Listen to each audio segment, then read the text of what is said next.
Welcome to This Explainer. Let's just jump right in, because today we are unpacking a truly massive 12-week engineering transformation. We're looking at the work of Chinmay Savant over at humanitarians.ai and how he basically turned a bunch of correct but completely inert code into a live, breathing product. And this matters immensely. International students desperately need reliable data to find sponsored roles, and humanitarians.ai is building exactly that. So if you want to see what high-velocity product engineering actually looks like in practice, you are absolutely in the right place. The immediate impact was just staggering. In just week one of this project, over 23,000 previously inert, sitting job listings were miraculously classified and backfilled. And here's the real kicker, it all happened in under 2 minutes using batch writes on the production database. I mean, just think about that kind of scale right out of the gate. Section 1. Activating the data. So this newly activated system operated on a totally seamless production pipeline. First, fresh jobs are scraped. Second, the system detects if it's actually a US-based job.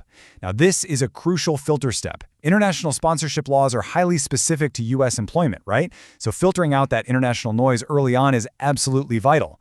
Third, it classifies the visa type using specific pattern sets. And then finally, it applies the appropriate visa tag. This one pipeline took 23,000 invisible jobs and made them instantly searchable by visa status. A major breakthrough here was the creation of what they called the fifth tier. Look, not every company is going to explicitly mention H-1B sponsorship in their job descriptions. So Chinmay built a backfill that joined job data with a company's actual H-1B sponsorship history. It's incredibly clever when you think about it, using historical company data to infer missing job description details. This safely converted thousands of jobs, which would normally be totally invisible to users, into highly useful signals without overriding any higher confidence tags. Section 2. The Search Engine Makeover.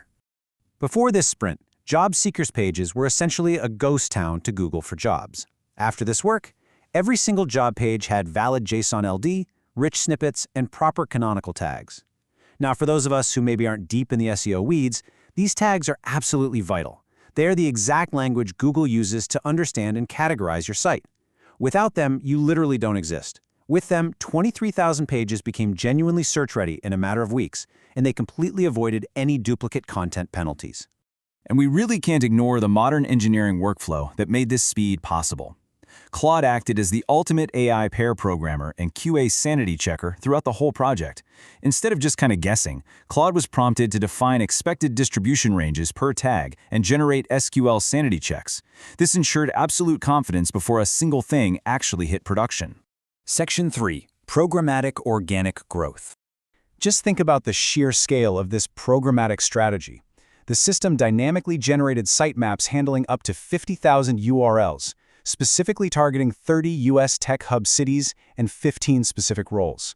Imagine you're an international job seeker looking for a very specific role in a very specific city. By targeting these hyper-specific user queries, like say, H-1B sponsorship jobs in Seattle, the platform directly answered user intent. And to make sure Google didn't penalize them for duplicate content, Chinmay engineered unique FAQ-rich snippets for every single templated page, all based on live database stats.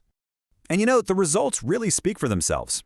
By week 10, when they ran Lighthouse SEO audits on these pages, they were consistently hitting scores of 90 and above. Let me just emphasize how incredibly difficult it is to get a 90+ Lighthouse score on dynamically generated pages at scale. It requires incredibly clean code. Better yet, they cleared all Search Console enhancement warnings. That means they didn't just ship features, they shipped high-quality, high-ranking pages. Section 4. Audits and Handoffs. In week 11, Chinmay ran a final lifecycle proof, tracing a single job listing just to ensure the chain remained unbroken. A fresh job is scraped, the complex visa classification is applied in the database, and out the other side pops an indexable, snippet-eligible page ready for Google. The code was officially verified, fully documented, and ready for handoff to the broader team. Section 5.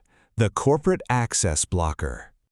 But here is where we hit a very relatable, maybe mildly frustrating corporate reality check. After shipping a flawless end-to-end system in week 11 and transitioning to a brand new AI project for week 12, the entire workflow came to a dead stop. Why? Because of a lack of basic GitHub repository access. Zero code written simply because of administrative blockers. We've all known the pain of sitting around waiting for an IT ticket to clear, and it's a pretty stark reminder that even the fastest engineers are bound by internal systems. So I want to leave you with this provocative thought. When you have engineering talent capable of activating 23,000 jobs in 2 minutes and architecting a 50,000-page programmatic SEO engine in a matter of weeks, how can organizations better align their administrative speed with that technical velocity? It's a fascinating contrast, isn't it? High-speed impact hitting a wall of organizational bottlenecks. Thank you so much for joining me for this explainer, and I really hope this leaves you reflecting a bit on your own corporate workflows.